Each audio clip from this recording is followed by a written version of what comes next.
So today I'm going to be talking to you about the Whitmore Square Community Garden, a project that came together in late 2013 after many months of work within the community.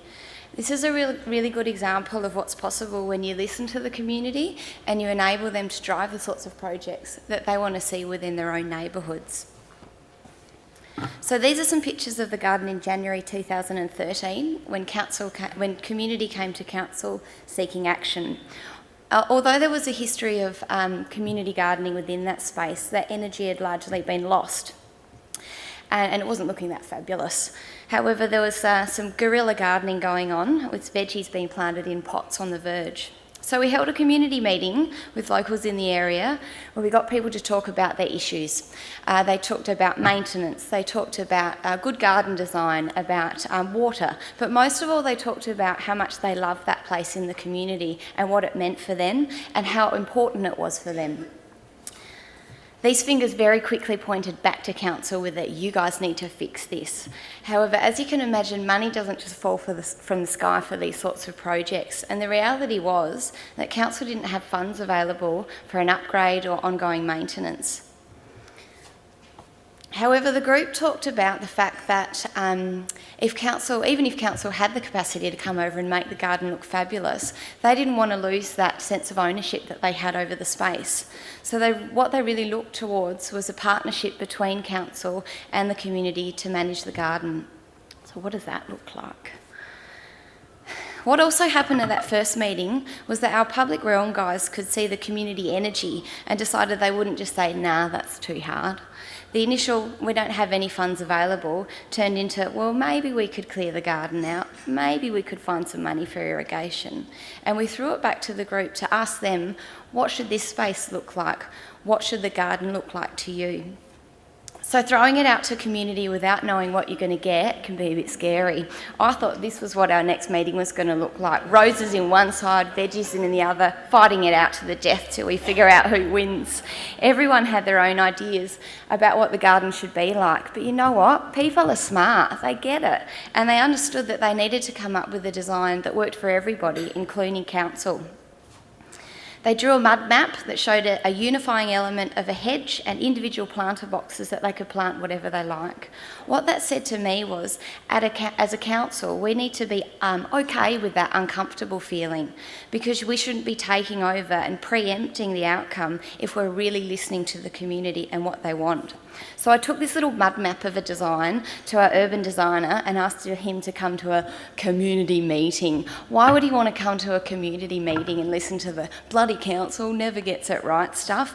Well, he came and he listened and he came up with a beautiful design that they loved. They absolutely loved it because when you listen to community, you can't get it wrong. So although we have funds for some of the work, there was a whole lot more we needed. It's a bloody long stretch of garden.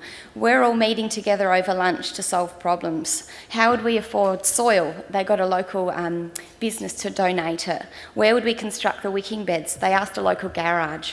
They were hugely involved in every step of the project. So the space is all ready to go, all cleared out, designs ready to go. My fear, would we get more than 10 people and from these initial people to come to the working bee? We put up some big signs, letterbox dropped the area, and staff at the local community centre around the corner started having conversations. And what happened? Well, when the young cool kids come to your working bee, you know you've made it.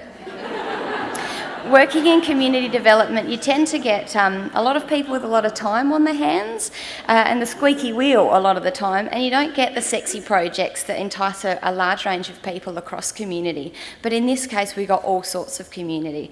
We got James in the corner there who lives in an apartment and he was really keen on planting his veggies. There was Judy who lives on the square who's really keen on her ornamentals and roses. Peter in the bottom corner who hates gardening but he loves building stuff. So he was instrumental in those wicking beds. And Helen, who was up for weeding and working bees and is now working on another project with me in the community, and she now teaches yoga at the community centre around the corner. So we had a huge turnout. And on the day, a local man walked past and said to me, "I think it's really weird that all these people that don't live here are working on this garden." And I said, "Well, this is so-and-so, she lives here, this is so-and-so, he lives here," and so on. They were his community, but he'd never actually met them before. And that was what it was all about, connecting people in the community. The gardening was nice, but it was the connections. So that's all lovely. But working in a local government, a large organisation that tends to be fairly risk aversive, they tend to throw these kinds of projects tend to throw up a big red light of no. We hadn't ever done a project like this before, but the great thing was that I'd found people across our organisation who were prepared to think outside the box, take a chance and make it happen. And one by one, all those project risks were ticked off. For me, when you're truly working with community and asking them what you want, you need to be prepared internally as an organisation to be flexible and dynamic in responding.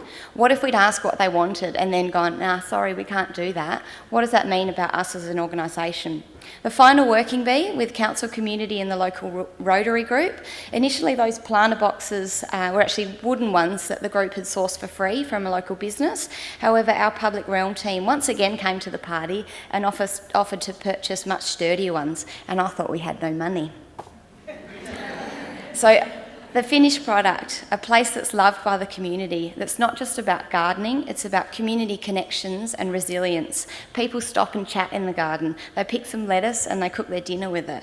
Like I said before, the group was so heavily involved in the project, they knew why all the decisions were being made, and they built their own systems to solve problems. I didn't just rock up with all the answers.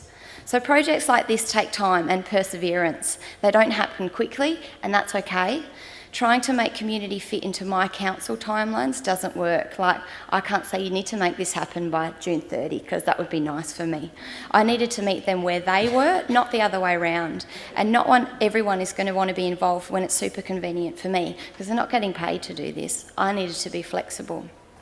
The best part about this project is seeing people in the garden now. It's a place that they really love, that they're connected to, and that they feel safe in. And it's also led to all sorts of other projects that are now springing up within the community. Thank you.